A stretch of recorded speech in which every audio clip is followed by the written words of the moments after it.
विधिहीनम अशिष्टानम मंत्रहीनम अदक्षिणम श्रद्धाभिरहितम यज्ञम तामसम परिचक्षते। यज्ञ जो है विधि से होना चाहिए, विधि में गड़बड़ी नहीं। विधिहीनम अशिष्टानम, अन्न दूषित नहीं हो, जो मन चाहे वही अन्न ला के डाल दिए, अच्छे अन्न होना चाहिए, शुद्ध सात्विक। विधिहीनम, विधि ठीक हो, अन्न भी अच्छा हो। विधिहीनम अशिष्टानम, मंत्रहीनम, मंत्र ठीक से बोले जाए, अशुद्ध मंत्र न बोला जाए, गड़बड़ मंत्र न बोले।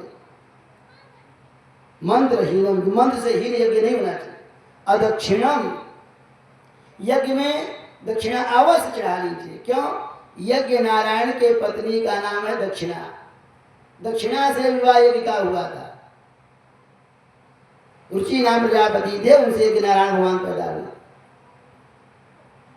तो उनके पत्नी का नाम है दक्षिणा।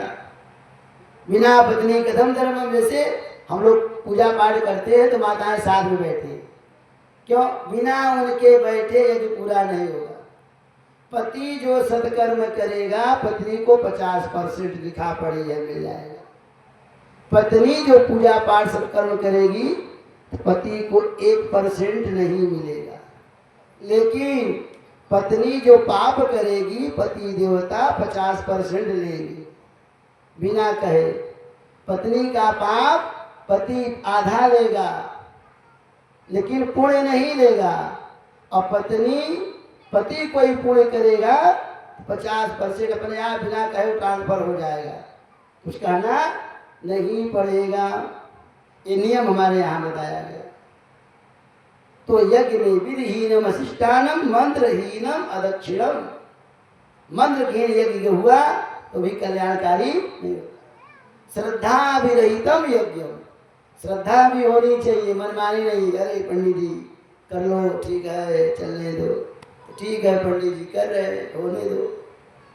श्रद्धा होनी चाहिए, विधवत श्रद्धा के साथ। जब श्रद्धा होगी तब आपको फल मिलेगा। हम कितना मंत्र पढ़ दें, जब आपकी श्रद्धा नहीं है तो आपको फल नहीं मिलेगा। कितना माथा पटक दिया जाए, ये नियम जान लिया जाए। देवता में, माता में, पिता में, अपने धर्म में जब श्रद्धा होगी तब फल मिलता है। जैसी बुद्धि होगी, जैसी श्रद्धा होगी, वैसा फल मिलेगा। श्रद्धा भी रहितम यज्ञ, श्रद्धा के बीत अगर है यज्ञ है, श्रद्धा नहीं है और मनमानी कर करा रहे हैं, वो भी फल मिलने वाला नहीं है। तो भैया यज्ञ विधि पूर्वक करना चाहिए। और इतना बड़ा यज्ञ हो रहा है तो सब विधि होनी चाहिए। भगवान ने सब दिया है आनंद से, और ठाकुर की कृपा है तब हो रहा है। नहीं होता तो होने वाला नहीं था, उसकी कृपा है ठाकुर की। यज्ञ तो हमेशा होना चाहिए, हर साल हो, हर महीने हो। ब्राह्मण का काम ही है यज्ञ करना। अब काल के प्रभाव से हम नहीं कर पा रहे हैं, कम से कम कराए तो। भगवान ने धन दिया है, धन है सो धन धन्य प्रथम गति जाकी। धन की गति प्रथम क्या है? दान करे। दूसरी गति है भोग करे, बढ़िया खाओ पियो। कब बढ़िया पहनिए, बढ़िया खाओ, बढ़िया पियो, दूध पियो, मलाई खाओ, और कुछ मत पीजिएगा पीने के चक्कर में। और कुछ पीने लगेंगे तो फिर नरकों में भी जाना पड़ेगा। अच्छी चीज खाएं पिए, और नहीं तो खाओ, दान करें। उसके बाद ये भी नहीं करेंगे तो धन आपका इधर उधर चला जाएगा, निश्चित है।